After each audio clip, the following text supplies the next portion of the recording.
The door to Silas's bedroom was ajar. Through the crack, cast two intertwined figures on the wall. It was Vivienne. She saved your life. Silas scoffed, Her only value in life is to be our stepping stone. but accidentally kicked a shard of gravel in the corner.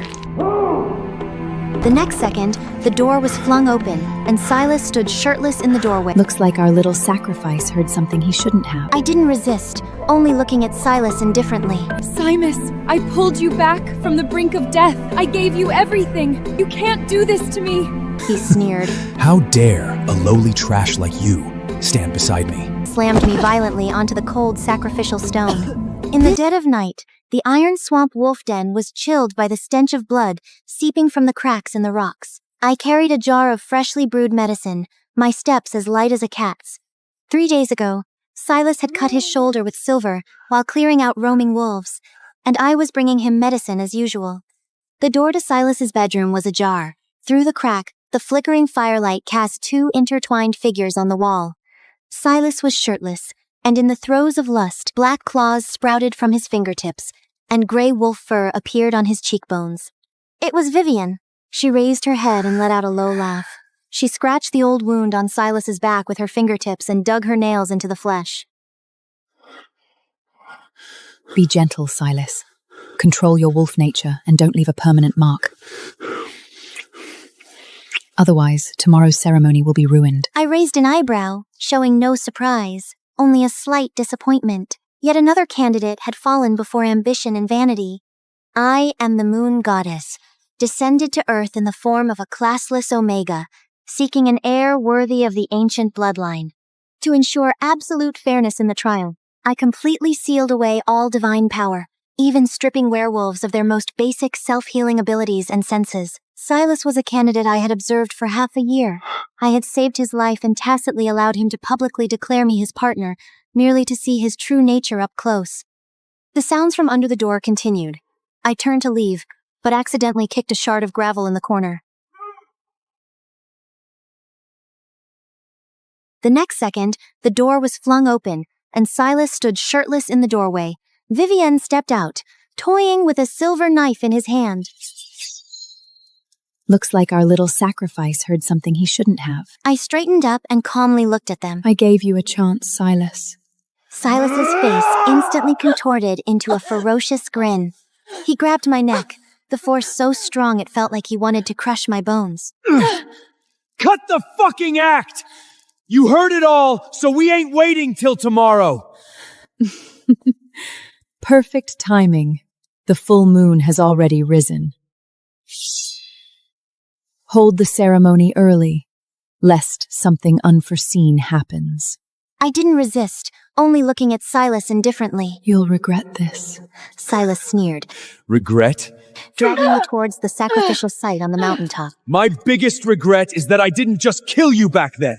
He dragged me through the silent corridor, the guards along the way knowingly lowering their heads when they saw Vivienne. The full moon hung like a plate above the territory of the iron swamp wolves. Silas slammed me violently onto the cold sacrificial stone. This sacrificial altar was a mortal plaything I had carved myself 1,000 years ago. I never imagined they would place me on their own altar for execution. When I struggled to sit up, my broken body aching, Silas looked down at me, his eyes filled with disgust. Silas, I pulled you back from the brink of death. I gave you everything. You can't do this to me. I tested his conscience one last time. He sneered. How dare a lowly trash like you stand beside me? Don't embarrass yourself. But they didn't know any wolf that blasphemes against the gods will be forever stripped of its wolf soul, reduced to a mindless, soulless being. I pitied them and wanted to leave the wolf pack a final shred of forgiveness. I am the moon goddess! Those who harm me will suffer the consequences! Before the words were even finished, Vivienne's knife had already slashed across my face, leaving a bloody gash. Dare to pretend to be the moon goddess? Strip her naked! Let everyone see her despicable nature! Silas urged with disgust. She's nothing but a sacrifice, Viv. Not worth a second glance. Get it over with. Instinct roared within me, urging me to run. I took off running. the sealed divine power within me struggling weakly, unable to even muster a shred of transformation. Vivienne flicked her wrist, and 4 silver blades appeared out of thin air, slicing into my calves. I fell heavily to the ground. Vivienne, why? Why did you do this? Every 50 years, the moon god will grant a qualified wolf the ability to awaken ancient bloodlines. The summoning ritual requires the sacrifice of a sinful wolf to purify the sins of the clan. I've always been kind, never done or done evil. How can you treat me like this? Isn't that simple? I've already mastered the sin transfer spell.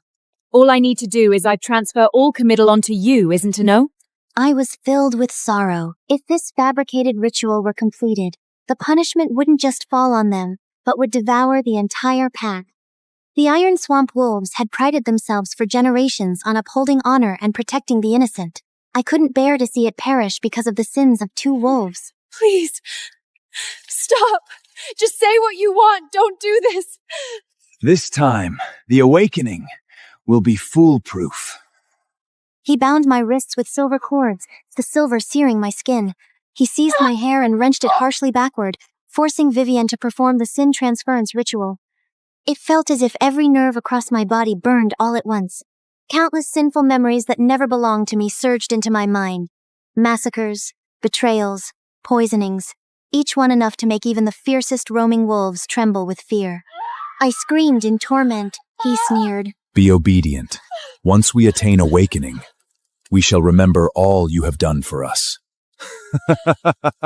My lunar goddess powers have yet to revive, leaving me with nothing but feeble words. I am the moon goddess. Lay a hand on me, and you shall lose everything in the end. Fingers were ruthlessly severed right on the sacrificial stone platform. I wailed in sheer agony. In an instant, a clap of thunder split the sky. They didn't know this thunder was a warning of divine punishment. Just then, an elderly wolf approached. He was Elder Marcus, who had spent years providing medical care in border villages and thus recognized me. I forced my mutilated hand to wave. Marcus! Vivienne's eyes were icy. With a flick of her wrist, my tongue was severed. The stench of blood reached Marcus, who stopped. What are you doing here? Silas abruptly stepped in front of me, shielding my face. Marcus, we've captured a notorious roaming wolf and are performing a blood sacrifice. I've never heard of this. Are you sure she's guilty? Vivienne handed him the documents. My father signed them. Aren't you supposed to be on your medical mission? Don't waste time. Marcus hesitated, his gaze lingering on me for a moment. I feel like she looks familiar. Silas brushed it off, making excuses that she was just a roaming wolf. My face was pressed to the ground, all filthy and disheveled. Marcus did not linger, and continued onward. Watching Marcus's figure recede into the distance, the last vestige of strength in my body dissipated, and I fainted. A bucket of cold water jolted me awake. Vivienne leaned down and smirked. It's not your time to die yet. Take her to the high priest's altar. Silas said coldly. You know why? You're too kind, always looking after me so well. But every bit of it just keeps reminding me how badly hurt I was, how close I came to dying right in front of you, how weak and helpless I used to be. But I am a beta of the werewolf clan. I deserve nothing but admiration. How could I ever have been saved by someone like you? A rankless Omega.